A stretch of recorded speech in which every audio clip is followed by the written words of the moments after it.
Now turns to Part 4. Part 4. Section 4. You will hear part of a lecture on art history. First, you have some time to look at questions 31 to 40.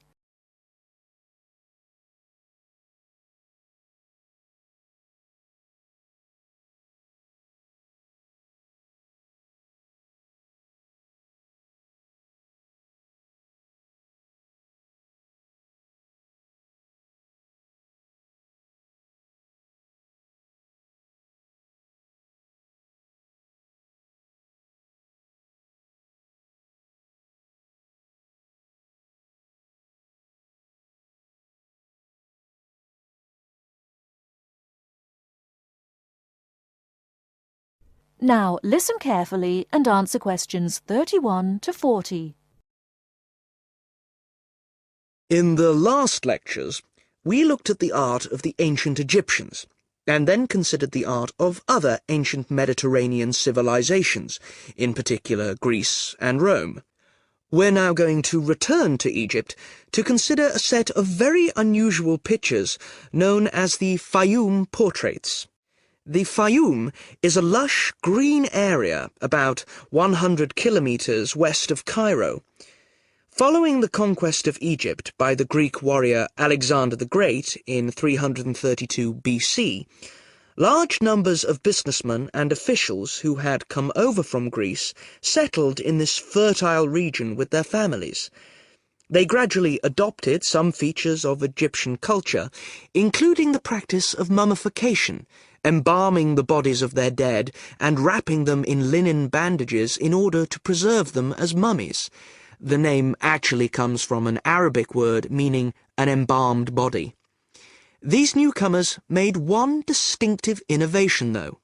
After binding the mummy, they laid over the face a picture representing the person inside.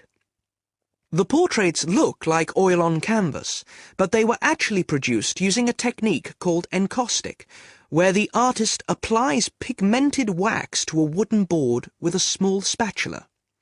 The Egyptologist William Petrie, who discovered many of these mummies with their accompanying portraits at the end of the 19th century, was convinced that they were actually done in the lifetime of the subject, rather than being painted after the person's death, as had been the case with older Egyptian paintings.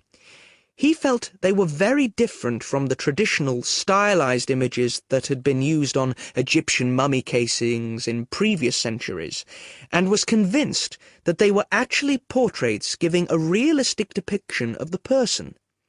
He pointed out that the boards on which they were painted showed signs of having been cut down to size to fit within the mummy bandages. To him, this suggested that they may have originally been larger and been hung in the houses of the owners during their lifetimes.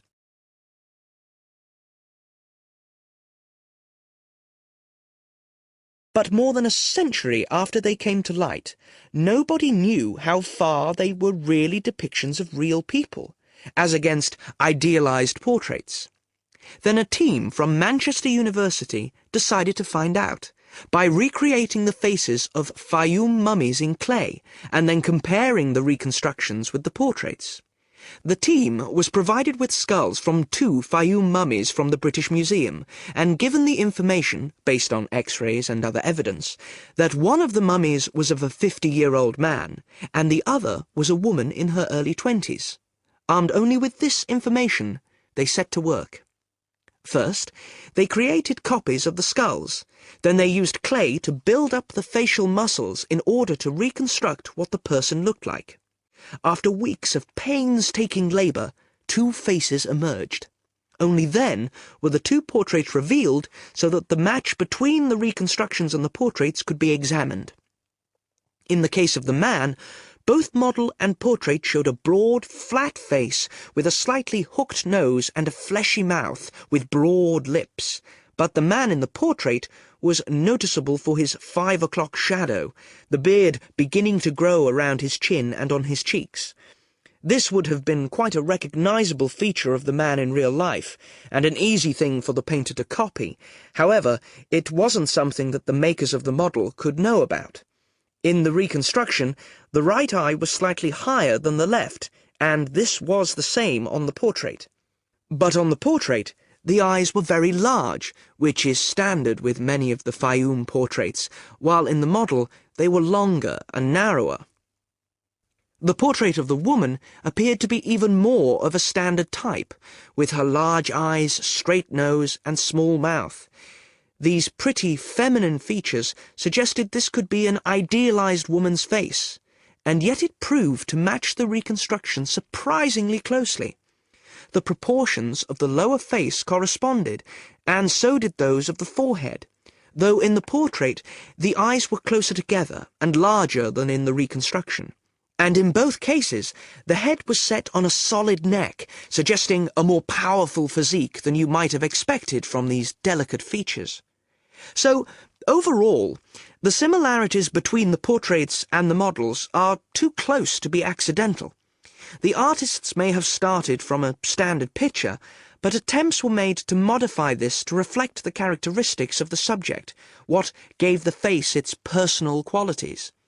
Obviously, this isn't much of a sample upon which to judge an entire genre of portraiture, but the researchers are convinced that, on the whole, the artists aimed to represent their subjects as they appeared in real life, whether this was flattering to them or not.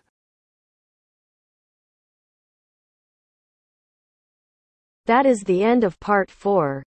You now have half a minute to check your answers.